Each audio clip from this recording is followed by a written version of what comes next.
lẽ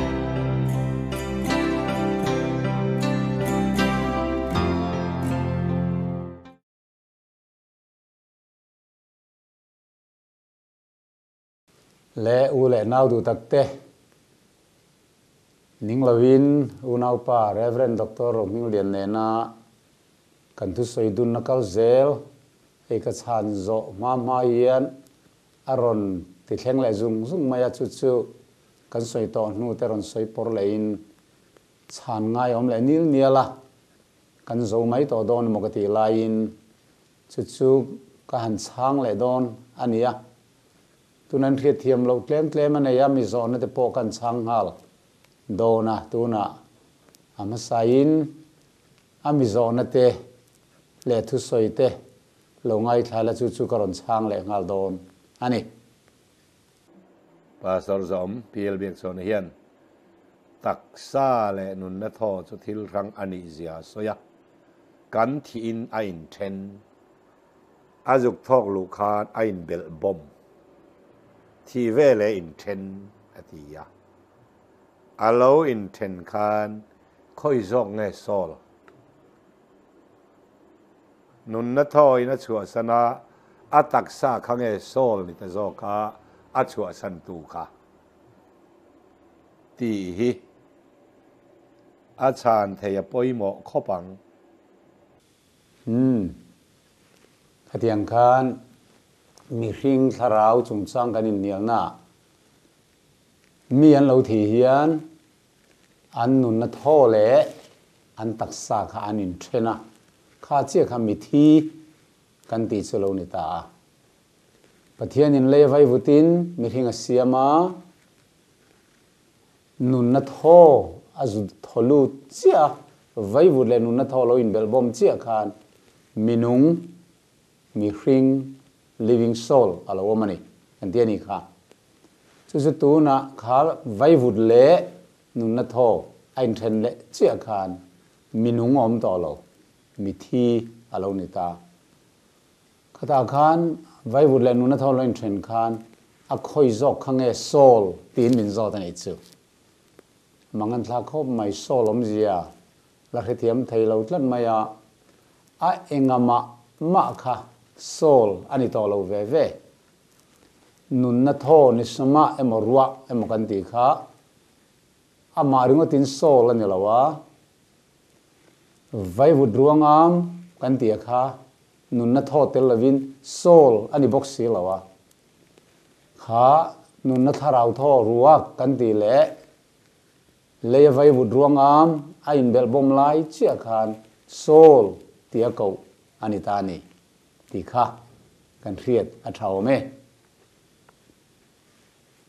chu unau pa hian lo ri thiam to la thange ai ngama ma kha soul ani to lo ve thi to nuwa kha chuan tho kha soul ani to chuang lova vai vut kha soul ani to hek lova a pan ni in bel bom chau khan soul asiam theiani soul om tirani mian nun lai khan atak sapum pui kha soul ti chuni an tiani kha le kha ti chin kha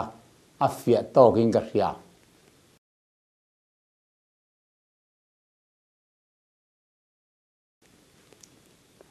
ador le chuan cult min han puwa Seventh Adventist ko han te cult an lo ni ti zongin aron soyama thu soi lo ngai thlai la 7 day hi khau an lo ti thin na chan hi tun tum kan in be ya hian ka mu chiang ve tial ta a zoom te chu pakhat na a kan ring na a chatuan nun na kan la nei lo kan ti pani na a kan thara wa thi thei an ti kan thi hian pathian nena akal lo an ti palina a vai vut taksa ngat hi wa na akai thau le ang akroi chawang an ti Bible hian chu om mia lo ni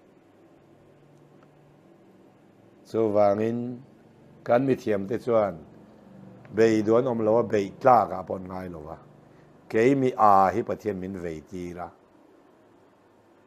khal ti hi ani na lo omani hi mole ti po ka mu chua pa ni le kha kha asoidan ania 7-day Adventist te hi cult an lo ni ti hi ka re chiang tu le atia cult om zia hi a re chiang lo zawh nge mi o ka ti dewa cult kan ti om zia hi sa khot hi la emo nge mo Paul in labing te mipui van tlang varwal rem vak lo ain khur bing reng deu Paul tlem te om khom let le te hi maksak taka khosa ho hi cult antia yes 7 Adventist ko ran te hi cult ni na te po chu lo nei ve deu po ni mana le amudanin khovela million engmozat members om kan nia million som ni chuang som thum chuang kan ni to tin khovel ram hrang zahni le som ni chuang zeta India Pakistan Burma Japan China America Australia tia chiar ngawa ram zahni le som ni chuanga mission station bun to in damdoin le school te biakin te nein khovela hian in opna fel takin khovel kan chil chhuak ania teini lo chu khovel chil chhuak om chu nei hi Roman Catholic an ni le a chung chu cult min lo te ni chuan alom ome TMEF hi cult dik tak aning garing gei chuan zom pui tak pom lo khoi mulaya in pot khom let tu te ko khane mo soi chia soi chemai le soi sel mai mani changsam berle mudik ber kre berai ngai tianganga ko ran ang poding tak silo in pol khom let the hi cult anti chuni zong hinga ria tin 7 Adventist thurin kapom thailo te anrin na kapom thailo te tin number aron soi thlia kha han chhan ka duwa chatuana nun nan nei to om je hi a rethiam lo ning garinga kan ring na chatuan nun na kan la nei lo wan ti in min pu atum trina chatuan nun na kan nei dan hi rin nain kan nei to ti kan ria zona bung thum chang som thum paruka tu po faring a piang in chatuana nun nan nei to nima sela tu po fa thoi lo piang in nun nan nei lo wanga pathian tin ur an chunga aum reng zo kani adia chatuan nun kan nei to dan chula li so Krista ring tu piang in chatuan nun kan nei to iso nei tu piang hian ti na nia zona bunga chang som ni pali lowen leila ti tak mevin ti tak men ka hil cheu tu po ka thur ria mi tir tu ring chuan chatuan anu na nei to thiam lovin om lova thina ta chu ka nu na lu ta zo kani ati zona bung ruk chang som li pasaria ti tak mevin ka hil cheu tu po ring chuan chatuan anu na nei to ni ati ya tin zona bung ruk chang som nga palia tu po ka ti saya ka ti sen in chuan chatuan anu na nei to tin nikin nia chuan ani chu ka kai thowang aron tile tani kha chatuan nu na kan nei to adang po engmo za talo mang ma se kha to khat viawa ngai taila lalli su Krista ring tu le nei tu te hian chatuan nu na kan nei to kan ti thayani zona thon khat bunga chang som pathuma chatuan anu na in nei ti in riat thainan nang ni pathian fapa mingring tu te nena heng tu hi kazia kani atia chatuan nun na in nei to ti in riat thainan nang ni pathian fapa mingring tu te nena heng tu hi kazia atia ni tin chu tianga ziak tu ngei chuan ti hian soita a zona thon khat bunga chang som pakata riat tin chei hiani pathianin chatuana nun na min pe a chu minun na chu afapa a omani anti ta chat mai chatuana nun na hi Isu Krista ring tu piang ta nena pek kan nia thutiam ani boka min Isua aring toa Isu Krista ne nan nun tharau lama ai zom to ani chuan chatuan nun na anei to ani ti kan hriani chu kan ring tlat kai ni point chatuan nun na kan nei to kan ti ve tlat chu mi chan chin chu khowela kan puanga amai ro chu chatuan nun na kan nei chu Isu Krista a omani kan taksa hi chu alathi thei kan nun na tho po hup hlum thei alani silai mua ka hlum thei alani tin malaria report ne lo cancer report ne lo thi thei hote mai kan la nia chu chatuan nun na kan nei chu Isu a omani Kolosa bung thuma khan in nun chu pathiana Krista Isu chuan thuru kinaum atia chu chatuan nun na Krista min da sakachu he kan thin lung chung hlum bela hian kan lo vong ve tlata kan thin lungin kan lo limpui ve mani chu ro chu hlum bela ka vong kan ti amai ro chu heta hian chu chatuan nun na chu atakin min la da saklove kan la thi theyani kan la troi theyani Krista Isua chatuan nun na kan nei chu min kol saka min ven him sakani kan ti zawh kani chu Bible zirti na ni tin chu chatuan nun na nei to ate chu chatuan nun na changtur kan la ni chau bok ti kan rethiam bok ani luka bung som priya chang som thuma ti tak me vin ka hila cheu tu po pathian ramawanga ine monupuye mo nau te mo nu le pai mo fa te mo kal san to phot chu tundam chung la hian ai tam zawh mulo tur tu manom lo hun lo la thleng tur a chatuana nun na nen atia marka bung som chang som thunga po chu thau cholo sei ni hun lo la thleng tura chatuana nun na kan nei tur hi lo mani chu tuna rin nei kan nei to a dar thalanga kan muriai ruaya afam kim na tak ero chu kan thlengri lo ti kan riat thiam tha peter le khathon pakhan na bung khat changa chandam na hun hununga lang tura peisa chu muturin rin na wangin pathian thil ti theina ven chu inni min tiani chu chandam na chu hun hununga mi mutur kan la nei ni tu na in rin na in kan chang to a Krista chu kan thin lunga kan nei to ni amai ro chu hun hununga atak taka kan sin thua hun tur chu to toro nu nung ber ri khuna chau alani don kan ti ani chu ke ni ti ni lo Bible mi zir tir dan ani rombung ni chang saria thil tha ti fan ro puina le choi mo ne le boral thelo na zong tu te nena chuan chatuan nun na ape ang future tense ani chatuan nun na min pe don ti kan ria min pe to bok Isua kaltlang zenin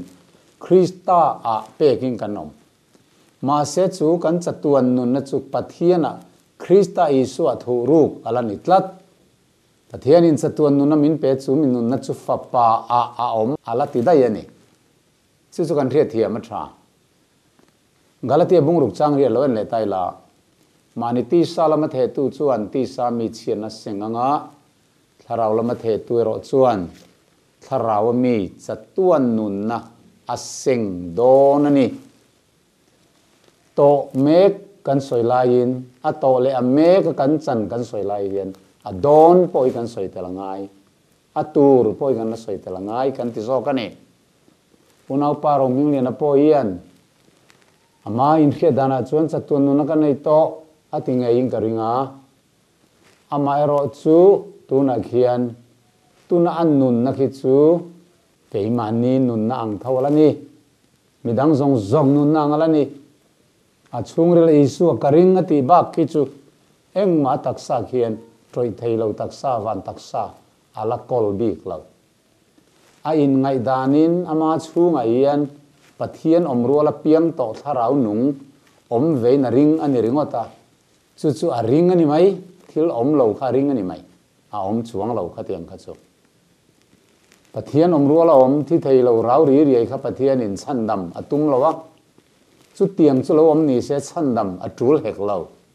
thi theilo na na hi chandam atul lo amar chu kan ril ru kan tharau kan taksa kan pumin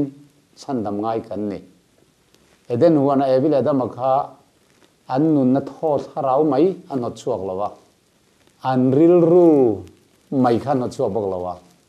an taksa chau an hot chuak ni lo pum khan an hot chuak ka a pum chandam ngai an ni chu wang kan pum mian min chandam dona Thessalonica bunga chang som ni le pathuma rem na pathian ngei chuan in pumin ti thiang lim cheu rawhse tinin tharau len ril ru len taksa chu kan lalpa isu krista lo kal huna chuan a pumin soisel bawa hum himin om rawhse alo tia lal isu krista lo kal huna chatuan nun na chu a fam kimin kan chang to dona tuna hi chuan dar thalanga kan huri ruai am chau alani rin nai kan limpui ani kan chang to ni min pe to ni ti rin nai kan limpui ani te khin thu ka soi fo thin chu mitam tak nau pang mol zok te pon an lo hriat thiam thei turin nau pang te hian nuin tun tuma exam mi thata kai pass chuan Christmas ai hak turi du ber kor ka lei don che atia lime me ma final exam at hrang takmin lekha zira pass ta nge thatakin bazara avakal puya adu ber em showroom atanga amu thin kha akok ta chat maya anu chuan a lei sakta amman chu engang to po ne rawhse athuti amani tlat a leita a mizo tong takin thul monga akhung ta tunlai chun wardrobe ada sakta kan tiang chu Christmas ni ai hak tur ati kherse wangin khaminia hak kha tum lo khanau pangpo khan Christmas ni hak tur kor thar chu nei to ma se ataksa a alain bello ma se thul monga wardrobe tingrema emo anun alei sak to kol sak diam to anu kutaom akal nan thap mai Christmas ni hak chhuat tur ani chu tiang deuh chuan kha mei chanau pangkhan kei chu Christmas kor thar ka nei to ati khoya I kor thar chun tia anu in thul monga akol anu in wardrobe min kal nan sak min da thas sak atia chu tiang chi a chuan tu nai hian chatuan anun na chu Krista Isu min pe kan I towa pathiana Krista Isu chu kan nun na chu min thuruk sakane lalpa Isu Krista arungin lar huna chu tiang chatuan nun na ro pui tak min kol saka chu min pe to don hetai min lan to don ani Christmas ni lo thlen chuan anu ina tiamang nge ina kor thar chu thul monga tangin wardrobe tangin thingre ma tang chuan an la chuaka afanu nena chuna belta afanu chulime ema Christmas ni chuna hata titaila tekin tuin chu tiang deuh chuan lalisu Krista local huna tu na Krista zar kan chanto at taka heta kan la hak si lawa hi sin lawam kan du ni lawa sin thuam kan chak tu na yan thin lungin kan chang to rin nai kan chang to kan nei to afam kim na ala lo thengri love kan ti mai ani zok ti hi punau pa hian lo retiam sala ti ta bung khat chang ni pola chuan pola pathian boy chatuan anun na beiseya pathian thanterin na konga le pathian ngai saklam thu tak khian na konga Isu Krista tir ko bok chuan chu chatuan nun na chu pathian dot soi thelo chuan khovel om mai na tiama ati pola hian thi don nai thlengina le khathona jian na hian chatuan anun na beiseya ala in titlat tuna chuan fel na la lukhum chu katan daina om to ati thei athi don na ya lalpa ngai tu fel tak chuan chu minia chuan min la pe don ati kan nena chau ni lovin in la rangai piang te nena pawh ati ya timothe thon ni bungli changre lo chirango tuna chuan fel na la lukhum chu katan daina om to a chu lalpa ngai tu fel tak chuan chu minia chuan mi pe ang kan nena chau ni lovin in la rangai piang te nena pawh ati ani amen chu ni kan soi jok chu ni chatuan nun na kan la nei lo an ti 7 day ho chuan ka ring thei lo min ti kum ka kan thu soi dan dik tak zik luak lo hian min rebun sak trina a chuan chezong hian min vordar sak hi tum thin hi azia lo deu ani patling tan khatiang kha moi lo ve min kan thurin kan soi na chu e chu tiang chuan ani moin lo rin min ti sak ve mai hi mi pa ngai tan a moi ani kan thurin dan kan soi po chu tiang chuan an ring in ti lui sak tla ta hi mi pa ngai zia lo deu adot le chuan kan tharau a thi thei an ti kan thin kan tharau wana kal nga lo an ti tin min za chia takin deu so takin nuizat takin aron soi thina mi hring te hian kan thi nuin tharau thi thei lo minung ruang am nei kan nei lo ti hi bible zirtina ni wangin kan puang chhong thina ni chu kan pom kan zirtir ngal bok mi hring hian keimani a hian tharau thi thei lo kan nei lo hrim keimani hi tharau chu kan nia living soul tharau nung chu kan nia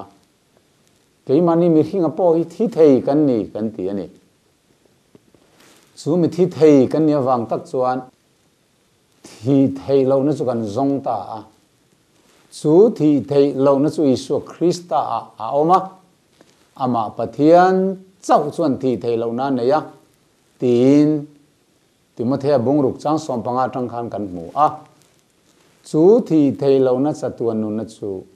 ama zong tu te nena ape don ama ring tu te nena ape don ti ania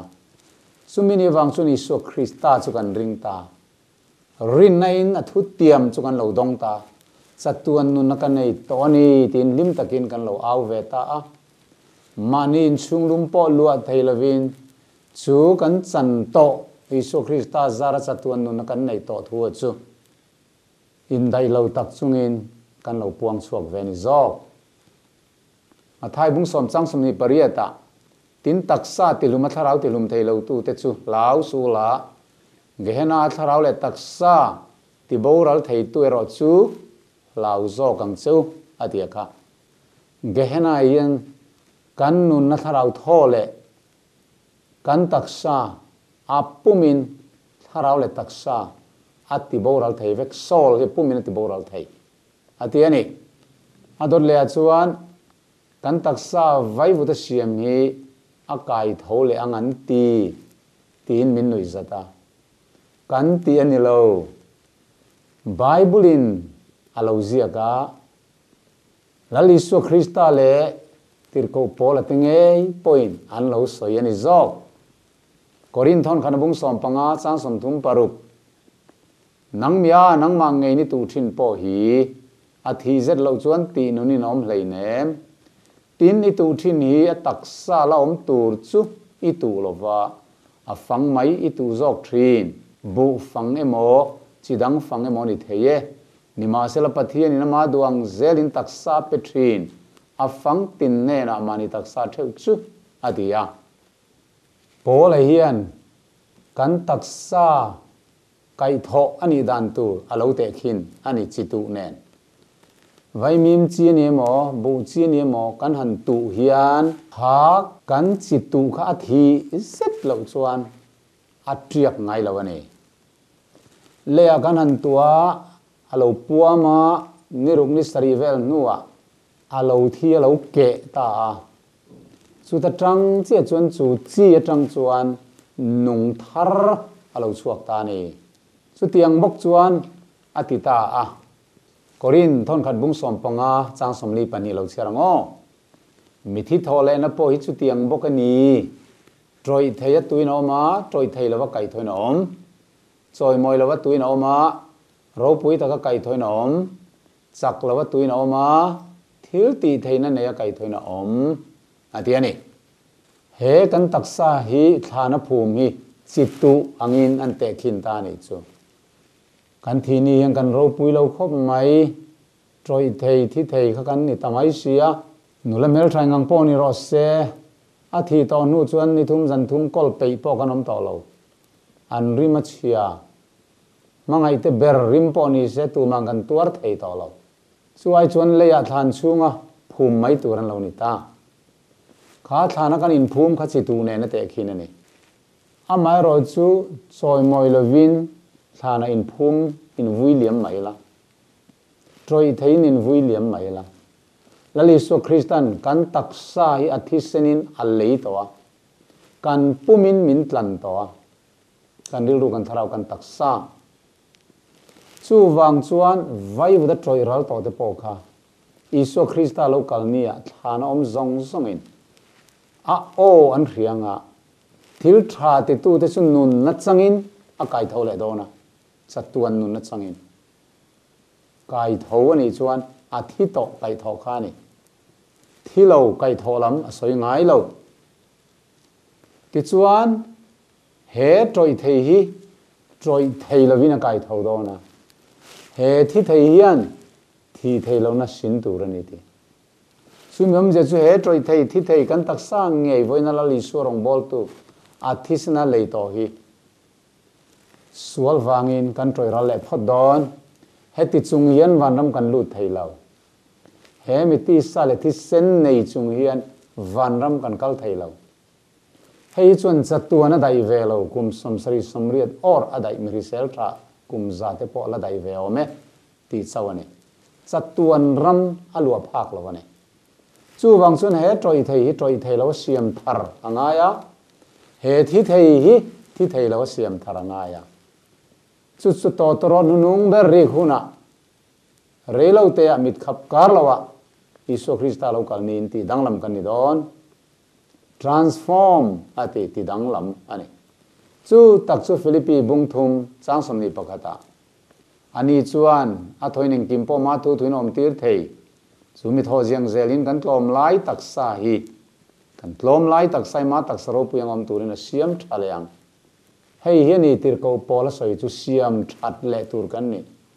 adang dai din tur ani lo kei Biakchhawna la Iso Christa ring tu ling lo taka rong bol tu hi ka an pui tu emo rau dang dai thi thei lo kha aron siam thar don ani lawa kei thi thei nge a hi bor sawm tak chunga rong bol tu hi thi thei to lo turin bor sawm ngai to lo turin min siam thar le don ani amen hallelujah chu ti huna chuan chatuana nun na kan ti thina hi atak takin afam kimin kan chang to don ani tuna kan dam lai hi chuan thu mai in rin na in kan chang to kan ti thei chawani atak takin tu man kan la chang lo lei kan dam chung hian chu wani ni tir ko polan engting e soi kha chu wangin taksa kan om chung hian Lalpan nena kan lom lo ti hriain kum khuain muang takin kan lom thin atiani taksa kan lom chung hi chuan pathian nena kan la cheng tak tak thei lo rilru tharawa kan in pol na mai ba khi chu atiani zona bunga chang sumni pariata la lisun in ting e soi heng hi makti su huna thleng don ta chu ti huna chuan thana om zong zong ina on hrianga an chhuak ve kang thil thati tu chu nun na changan tho lenga thil sual ti tu chu thiam lo changan tho leng tu soi mo la li suwa soi unau pa Rohmingliana nei a pom du mi alo I suwa soi po ni se ama ngai dan ne in mil lo chu pom lo top mai ni kan thi ni hian akal nga la ti dai ani chu thana om kai tho hi soi ve ngai lo ra la li so Christa lo kal le ni a kai tho tu re ti chu thana om ati kher kher thana om zong zong thole na hian thole na chit ni a om ani chú thọ lệ na chỉ ni chú tir câu po là khan tir câu te thil ti bung som ni le pali chang som panga khanin mi fel te le mi fel lo te thọ lệ na omanga ti mi fel te thọ lệ na le mi fel lo te thọ lệ na om don mi sual te po en thin an thi len ngot don big lo khoya mo remun an wakang tlon ngot don big lo an thi ve le tangin an thâu về lại phốt tăng an thâu lên nua rô rè nó mà an chân chín rong phâu lần anh lại phốt tăng chú mình nua châu khem muốn ăn câu đòn cần tiền gì các bài bula ama là lý suang ngay point mà thay bung som ni lại pangana khan khovel to pa kel te lại beram te Thlirtu thua soya a vei lama mi te nena nang ni thil sual ti teu kum kho mei dia bolale atir ko te tan bo sai mei di la chuanin min kalbo san ro kalati dona ni ti chawani kha misual ten thi velea krem mun ban tlang ngal mi fel te pon thi vela van ram ban tlang ngala u nau pai na zirti re hi lali suwa zirti na ne na in kal tlat ania cross thu ne na in kal tlat ania apoye mem ani cross melma anti choi hian ni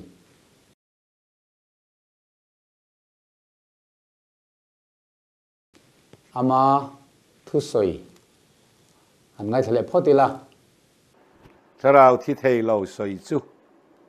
zirtir na dik lo ti vak vakan tuma Bible in ziak pon se dawt anti hialani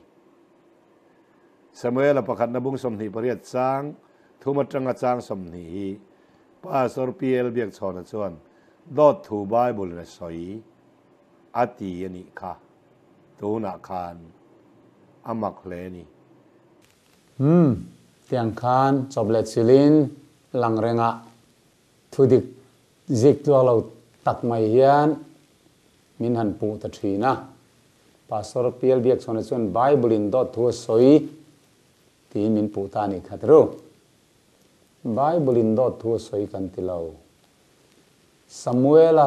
thi to nu ram huai zol ruaya solan atharau ko chua tir tum chung changa Bible in thi to nu eng ma khian nom to lo ti voi duai lo azia ka thana emo thil ti tur po rem ruat tur po fin nai ma po aum to lo Thlirtu mung kwa changa chuan minung dam chuan la thi don ten riam mi thi te ro chuan eng man khelo an mangai nan i sinan huan na te a boral dai to a ti kan chiar treu to chu ti ni si chuan eng tin nge thana le nuaya Samuela tharau ram huai zol le ngalina a han kai tho thiang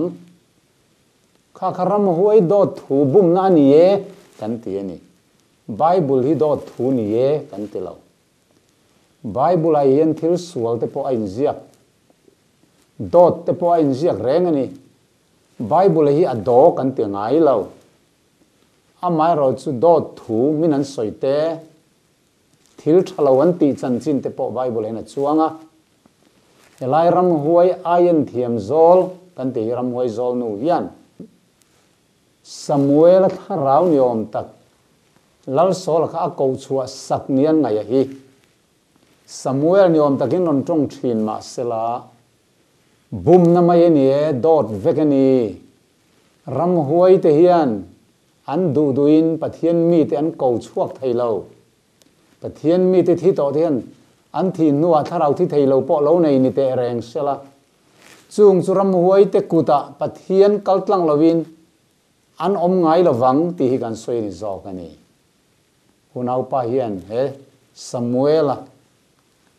bung som ni le pariat chang thuma tanga chang som ni hi a tak taka aring thei tlat mai lai hi evangelist ro puin in min lo ngai sia a thurin lo ho le mai sia heng na po hello alo ni hi alai na tom em ama ai main ama ngai sang tu athu soi piang oi chan lo chang ho hi an lai nat om katia chu wang chuan mangai na wangin min hodon poni sela an tharau chandam ani theina tur ani beisein kan han soi ram ramani ti khamin lo hria sak ula Samuela pakhanna bung som nile pariat bung pum pui in chiar chuan a chanchin in hria sola kha lalpa tharau thiang ni mena chua san towa ram huai tharawin an lua tlat to ani Philistia hoten en beidon te khan pathian an rona pathian a chang to silawa pui thiam ombel urim le thumi mangpona chang to lawa mumanga po chang du to lawa a hlau lu tuk mangang khan ron tura dua pathian zol nei Samuela la lau thi to boxia tun main pathian tharau thiang lima don thin lai khan lal sola chuan ram huai ayan thiam ram huai zol reng reng chu Lalpan adu lo wangin ram chunga tangin lo not chhuak vek to ni ala lai khan chu wang chun ram huai zol te khan an hlau em ayan thiam te khan an hlau em ani sola ka amai ro chu mangang ta si kha ram huai ayan thiam zol karon tur min zon sak ro tin a hote tira indoor khuwa anwa mu thuan thil ta ni chang rian na sola chu in bol dang lama puan dang lama in bela amale midang pani nenan kala zana mei chen chu wa thenga tin ram huai ayan na chuan ai mien sakla in nena ming kalama piang chu mi ko chu sakang che atia tin mei chia chuna nena ngai te sola thil ti chu hria aram huai ayan thiam le doi thiam te chu ti bo zo to a enga tinge ka thi na turin ka nun na thangi kam don ni le alo ti alo film kur ve ve wani sola ti alo la ri lawani tin sola chuan lalpa ming chalin lalpa nun na chalin ka soye he mi thila wang hi ni chunga hremna a thleng lawang ti na nena chia chama ti ani chu ti chuan mei chia chuan tu nge kan ko chua sakang che atia tinani chuan Samuel mi han ko chua sakro atia tin mei chia chuan Samuela han mu chuan au vaka an ti tamai ni mai bola chuan tin mei chia chuan sol nena enga tinge mi bum sola in reng sia tin sola khana buma ama kha that le mai don ma ti ngai dan anei ta ni lal chuan nena lau su enge ni mu tak le atia tin mei chia chuan sola nena le tanga pathian lo chuak ka mu atia tina nena eng ange ni atia ani chuan putar pui he lo chuaka kor fual ha atia tin sola chuan Samuela ni ti ria mai leisin si bai buka ati mai ni he thun han chirian thil tak takan ngai tlat mai he tak tak lo ni se Bible chang dang zong zong hi pai tur tam don lu tu chu wangin hi Samuela tharau ani lawa sola ngai thatna turin Samuel tharau ni oma arin thei dan tur a ko chua sak ani ram huai khan lem aron chang ani engei mu anti khan le tanga pathian lo chuak kam mu ti in oyem le tang in pathian lo chuak ang mo chu ta tang po chun do ta ni tin oi lo mo unau pa le tang in pathian lo chuak ti i oi tak tak mo do ta ni ti ring ve lo mo hi ningli sa khan gods ji te mangin gods Elohim amang milem pathian te soina then khata kan mu chu tiang chuanin sola khan eng ange ni an tia tang khan a mu ve lo ti a chiang ta ni chuan ram huai zol chuan putar pui alo chuaka kor fuala ha tia chuan sola chuan ngai ruan na mangin Samuela ni chu ati thei tang ala Samuela chi bai bukina bu ngala abok khup ta ni ram huai chu chi bai bukin pathian huat ber thilawati ni chu pathian in ram huai thu kha o in ringem kan pathian hian khatiang ka a huat ber thilani zo ram huai thu in pathian hian tharau a ko chuak don ra rang lo ram huai te kuta pathian zol nei te tharau hi lom tak tak poni se ada don ra rang lo unau pa thu soin kal deu mai chu ta ian mi hing tharau ni khan ring tla ta Samuel tharau ni kha ringa thu soi dang tam taka khang kang kap chhuak man to lo menga tun tuma chuan mi hring tharau chu pian mang nei mel tha deuh thi thei lo tar thei lo chawm mo lo ati thi heta hi chuan zol nei Samuela tharau putar pui ti hi pom le loi si mi hring tharau lo ni tak tak se alo tar thei le don alo ni chu heng te hi a oi le zel mai thin ni a poi lu tu ka ni pathian rong bol tu te chu ral veng tu te tia ko kan nia mipui te kal sual na la kan him na tur thu cha kan pai tur ani tu na chun mipui te bum na thu cha a keng tlat kan unau pa hian a lau om lu tu ram huai biak na tharau biak na mi ruai lu tum tlat ani pathian huat berani Deuteronomy bung som le paria chang som phat kan chiar chuan in zinga ayan thiam te doi thiam te ayan ching te ramhuai zol roi te mit hi biak ching te nom tur ne lawate sola khan Samuela tharau ni arin ava beringot poka pathian huat berthilani engange lalpan huat mi hing tharau an litlat lo ram huai ho mi hring lemaron chang mi hring teron bum tu thil ti mai ni wangin pathian in ho mani ani le khap mi khan athu soi kha adikem ilo en zel tang Samuela chuan ati tam hiam mai ni Bible jak tu hian Samuel chuan sola nena enga tinge he tiang mi ko chua buai ni atia tin sola chuan chang ka mangang em atinani Philistia mi te chuan min dowa pathian la chuan min hoi sana zol nei mu mangi mo point min chang talo re renga chu wang chuan ka ti tur min thil turin ka kota cheni tia tin Samuel chuan chu tia lalpan hoi san chia email ma lo ni ta ti hreng chung si chuan enga nge thu mi zo keima manga soyang khan lalpa chu ni chung ati ta ni chu lalpa chuan i kuta ta ram chu chu saka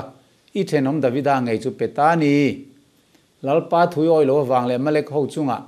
a thin urna na satak angkhani len lo wangin tu na ni chunga he thil hi ti ta ni hi chu lo po chu lalpa chuan nang mal Israel ho te po chu Philistia mi te kuta penga tin nak tu ka hian nang leifa pa te chu ka nena in lo mang lalpa chun Israel sipai ho te po chu Philistia mi te kuta peng atia tin ramhuai khan Samuela trong kam niom chia kha anon soi ve ta zat mai ni ramhuai hian pathian pon do ngama wana khan pathian tluk thel ani ve se ta nahi malam hun thilo thleng tur ten soilok thei ve ka mi om dan su khek an manner ayana tangian an thin lung te po apuan dik sak thei ve ka ni he sola tharau lem chang tu po hian khatiang khan thil tam takaron soi dik ve thei ni tunlai pon ram moi tharau be ho hian za somruk don hi an soi dik ve thei tlat mai ni chu a zong sun thei tak lo chu ti chuan Samuela thu soi wang chuan sola chuan lauta maya te leya tlu ta der maya tha le jung re reng nei lova ni leng le zan khuwa choi lo ni sia a toy zong ka soi ma yanga sola kha mangang ta a chau ta leya tlu dera cho poi thei ta lo ni ma seram huai zol nu te khan choi e bua saya sebong no chom thau atal saka chang phut ala a meta doi dim tel lo chang asiama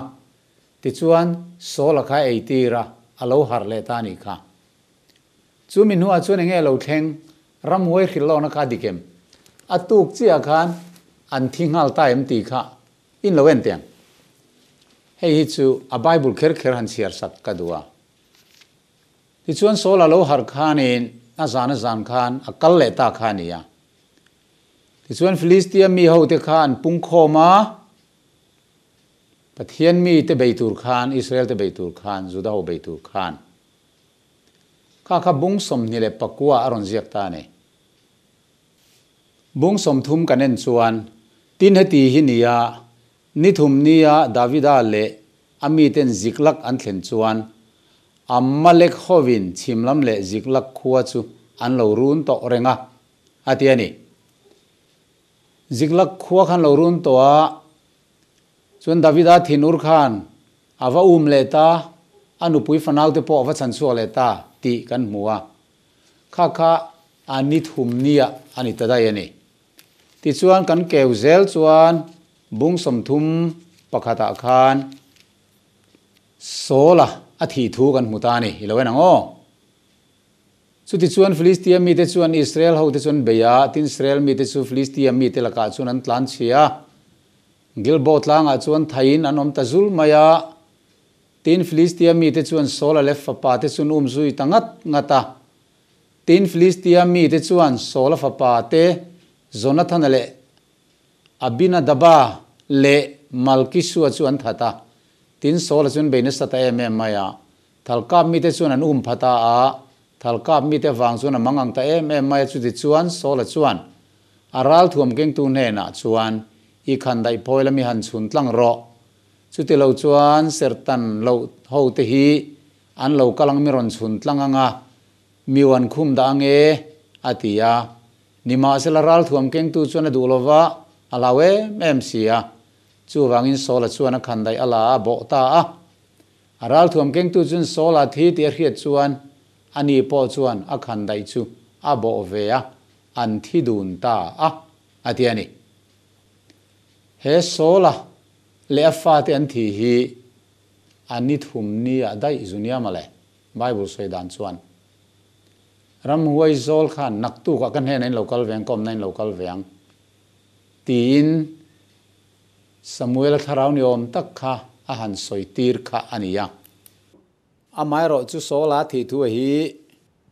ani thum nia indona khan ani dai si eng po lo ni sela unau pa hian a tak niarin na chhan pakhat aron soi chu ram huai zol nu hian Samuel tharau lo chu ka hlau tlat ram huai hlau don em mi ati ram huai thian lal hlei te nia o in hlau ve te nia ram huai zol theu te anin ngam lo te sin mana lim sang a ho tharau chang in de ho po kha an tharau hi huai lei khop mai mi hring kanin hlau khop mai khati zong a chuan amai ro chu kharam huai zol nu khan a hlawa kha Samuel tharau lo chhuak khanin alang lo sola khani hlau zok tak chuni enga nge mi bum sola in reng si atitani ka tharau lo chuak an mu chia khan sola ani ti he chuak thut mai kha a hlawa treya enga tinge mi bum sola in reng si atiani a chan chu sola khan ram huai zol reng kha aramata lo no chuak zo to a an lo hlawe em to thin ani lo sola kha ram huai zol te khan ma se mai na lo in tiam to a eng tin ma ka ti don lo che ti to wangin that takin lo turin ti to a engei mu tin so tamai ni kha chu van ram huai nu ina hlawa hi lal sola khani ti kan ret te langai khati lai taka khan tin aram huai tharau tak po chu lo ni te reng se a ko chua kha ani reng boka ram huai zol khan a hlau nge yang ram huai hi anin hlau em a lal lo nom ve zel ti riat tu ai nga po lo ni sela isua po athi nuina tharau lirin kan nena oma chu po chu dawt an ti le zelang ti zong te khana soi mai maya Isu Krista chu pathian ania athi ma poin athi nuwa po atharau thiang limin min pol thin mi ring te mi hring in tharau kan nei ti nen hian ai nang ve lo ti te unau pa hian a re thiam lo me tong hian nau pang che sot tlat beginner ho khil anga khilangai le nu no don tlat a poilu tu chu wangin he ram huai zol nu ina ayan thiam nu ina ko chua hi Samuela tharau tak ani reng lo wa Samuela thi to khan khatiangin ram huai nu ko chua thei mai na tharau khovela wak vel tur anei lo anun na chu pathian hena akira apetu pathian hena ataksa chu vai vuta achangle mai don ani zawh Thlirtu bung sawm phani chang saria ti hi pathian thu ani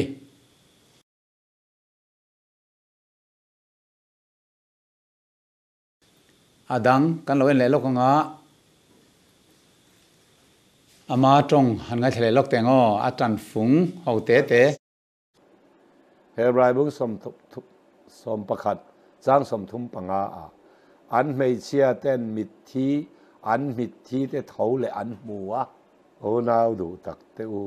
nakina tho le ni lo chu an mei chia ten an mit thi te theuh le an hmuwa pakhat chau lo mit thi te ti ani tharau thi thei zir tin na aya kong bo na lian hi kei chuan ka khelo tharau bo pon vei lo pola ming mem bar ziak cha an vei tak savai vut van ram kai tir tum tharau nol kan ni na hi a chiang hlom ta le mai kha aron tan chhan le chu hebrai bung som pakatami an mei chia te poin an mi thi theuh le te an hmu atia lom na ki na thole na lo tu na pon lo theuh le ni chu ti kha tan chhan ani mi thi tharau an hmu ati lo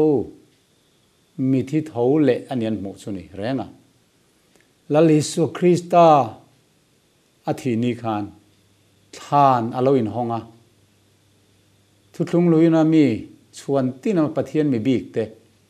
ami zong ni lem lovin mi tam tak kan tiani kan tu soi ma sa po myriad tam tak thana tangin an tak sa kai thoina om ati kherani khang kan mei chia te pon lo mo ni chu mi thi theuh le tak sa kha an tharau an mu te leinem an tak sa theuh le khanin an mo chu heng te hi tran phung tlak ani lo ani tin tharau thi thei zirtina kongbo antia tharau thi thei lo zirtina hi ni van ram kong ti bo tu chu pathian huat ber konga anin kaltir pathian hetiang timi hi katten zong an ni e chu tiang timi chulal pa ngai mitten no man ne ti ngoi konga khan a om lui tlat unaw pa hi midang po om tir tum tlat ani kei mani hi tharau nung chandam ngai tharau bo ral chandam ngai kan ni ti hi kan riat thiam angai ani tin an taksa vai vut van rama kai tir an tum ti ten min soithina member lak lu ringot mai hian nani tharau veina pon nei lo te ti ya tharau veina kan nei wangin atam theyang ber hian heng pathian thu dik hi min ron ring sela member i pung luai la kan ti zawh ani ti kha min riat thiam pui sela ka duwa kan taksa vai vut om ngei vai vut chang to ngei a han siam thar le ngat mai tur kha a ro pui lai tur tak mai chu nia in samzai pakhat po boral don lo min han ti mai chu a ro pui lu du ka isu krista min tlan na min chan nam nya fam kim le lu du ka kan ril ru mai ni lo kan nu na tho mai ni lo kan tak sapum pui min siam thar le vek dona chu calvary tlan na ro pui zia lan na tur chu ni ti kha kan riat a thani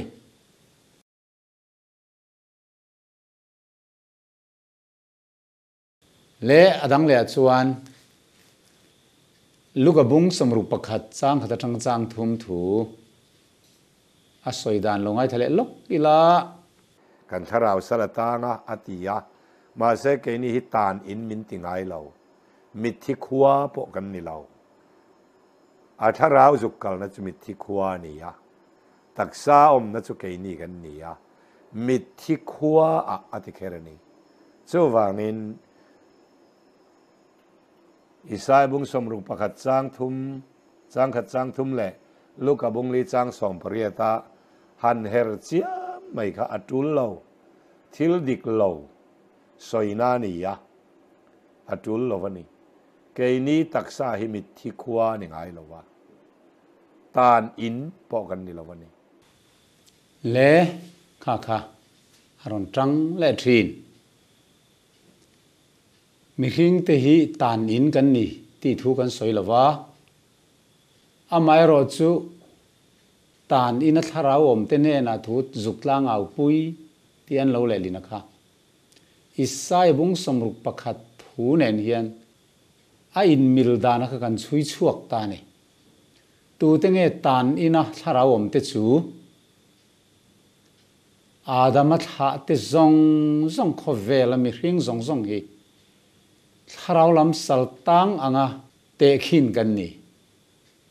มานิ่งกันสันดำเทตอเราเสตนาบอยกันตั้งเวกต่อติรโกปอลปอนที่สามีสวลบอยรัลโตกันนี่มีเรทัยกับนิเตลุเลมตัวเงี้ยมิชันชัวกังเลตินเอารอยนี่ค่ะ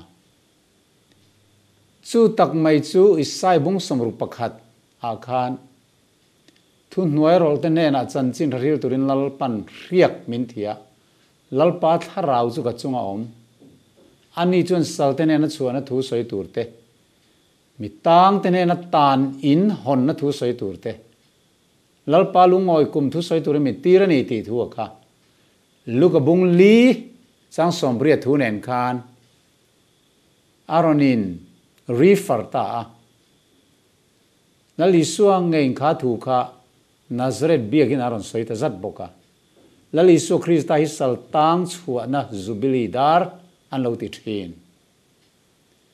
สัลตังติดชัวตู้อันเราติดหินคอยจังเงสัลตังมินชัวCalvary Cross กันตานอธิยาทานันภูมาทีนั้นให้นัทเอาเลยจู่จวนถ้าเราลำสัลตังซงเสตนาบอยตามินชัวตัวนี้ที่ทุกันสวยนี่ค่ะกันวิดีโอมาสักกันทีนบัพติสมาอัจันโซะครอสเคนเบนิมาจงคันขอเลียนเล่ขอเตะฟังอินสัลตังเตชัวนะจันจินทราอาคิลเซลติกันมัวอาทิยาอาทอเลนัวโปจูนาทาวจุชุนซอมเลนี่นิสมลีเลจันสมลีอะไรลาร์ซอมเลยจูวังจวน NIV นะอสุยังคานทีนั้นเนี่ยทอเลนัวสัลตังเตเนนัจันจินริลตุรินอักกลนีตีน NIV ขานเราสยังอาทิมาสัลตังเตเนนัจันจินทราอาริลทาวอะค่ะอาทินัวโปอาริลเลนีน NIV เฮียนอัสอยนี่กันเตียนี่ค่ะจูวังจวนอาทินูจะวาริลนุโนนิลวินอาดัมไลเลทีนั้นเนี่ยทอเลนัวโปข้าจันจินทราค่ะอาคิลนี่จู่วังจวนมิทีเตเนนัจันจินทราคิลที่อมเจียจูนังเลเกยฮีปัทเฮียนไงมิทีกันนี่ต่อมิทีจวนมิทีจูฟุยรอสเซอติยังคานนังเลเกยฮีอาดามัทลาเตฮีมิทีกันนี่กันปุ่มเฮียนกันทีนี่ปัทเฮียนละมาจู่กันปุ่มมินติดำเลตุรินาลิสัวปุ่มมินโลกาลปุ่มมินครอสอาเคนเบนีปุ่มมินทานันพูมาปุ่มมินทาวเลอาเมนจู่วังจวนจู่อิสุคริสตาทีนั่นแหละทาวเลนซาระจวนถ้าเราลำสัลตังตัวจูริงดูเลริงมาเปียงจู่ชัวเจเลนกันเรานิตาทางกำตัวทางตาสวัสดิ์ชัวกังอินกันในชัวตาทางจุดเชตาเกนี่กันชัวแต่เราไม่นิที่ยังคานจู่นี่สัลเตเนนัชัวนัถูอติจู่มิทิโตเตทาราวค่ะตานอินัทาราวอมจุติบิกอันนี้เรามิทิโตเตเฮียนทาราวขยะมากัลตูรันในต่อเราเป็ดตุปะเทียนเนน่ะกัลไตต่อเลยนัวยตูมานอมต่อเรา mi thi te tharau kha mi sual thi te po an nun na tharau tho cho petu pathian ne na akile dai Thlirtu bong sawm pani chang sarin asoyani chu wangin mi thi khuwa azukala chanchin tha zu hril ti hi Bible pakhat ma omlo kan tiani kha ke mi thi khuwa tharau lo mur turangin asoya chu tiang kan soilo a han tia in le lo nei kan tingai lo kan soilo aron tia khuwa ni chuan in le lo om don lom ni khuwa tak dinak kan ngai ni si chuan minung lo man nia khuwa an lo la nei ni si chuan in nei lo win tenge khuwa a om theyang in om lo ram ruak hi khuwa kan tingai em ni mi thi khuwa hi om tak ani si chuan in om ngei turani khuwa chuan kan zu ti pui che ani chu thil hi reality an ti sap trong in atak anga kan zuk chan zel hi ngai ani tong posoi rau ruai trong kam thiama ti tlor dup ringot kha ani berlau atak ang tak turin adik ang thap thei tur khan kan zu chu tanga ya mi thi khuwa hi omani ngai chuan minung an lo om treu tin ani turani minung khan khuwa an nei ni ngai chuan in po an nei tin ani ngai tu in om lo hi khuwa an tingai lo mi thi khuwa minung chanchin tha hril thei an la om turanga kan ngai don tak ani chuan ma selangin Bible in chu tiang chu khoya ma azirti lawa mi thi khuwa ati chu than soina mai ani hei trong kau che pakhat ani mai ani khuwa tak khatianga minung la om an thi to nu puwa chan dam na campaign zu bei pui thei an la om tianga ngai kha chu arab thak lutu chu ti ni se Russia rama mithi te China rama mithi Hindu ram India rama Isu Krista ming por helawa thi zong te khani le isuan chanchin thar hil ve anga yang chu atharau bok chuan a hil si lawa tu te mo chau no dam lai mi te chau tharau azu hil big khan pathian chu partiality nei lei nei big nei anga kan ngai ti na ni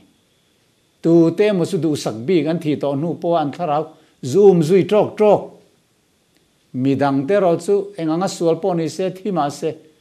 an thi to nu an tharau lei nuai zoom zui trok ve lem lo ani si chuan pathian mi zia kha kan mu kholo vek don unau pa zirti na le ngai dan hi rap thak lu tu khatiang kha ani lo mi thi khuwa ati hi nge ni kan thria tangai chu hemi zo hiang karon soyang mi thi khuwa ati hi than soina ni ka tharau mi thi khuwa nu chialawang ati kha soul ti ani sap tonga chuan Greek tonga sukhe ani spirit emo pneuma emo ni lo soul chunge kan ti kha mi hring tak sapum pui soina khani isu an phum khan thanan phum kha hebrai tongin seol an tia Greek tongin hades an tia mizo tongin mithit khuwa tinan lo le ling ve mai ani a hebrai tonga mithi khuwa ni lo Greek tong pon mithi khuwa ni lo mizo tongin mithi khuwa an lo ti mai ni chu manal Isu Krista kha a taksa kha lom mithi khuwa kal zok chu thana kal zok chu anu na tharau tho kha chu pathian nena kol tir dai lom thanan phum tel reng leine thanan phum zok kha chu a taksa zok kha ni kha soul an ti chu ni pum pui ka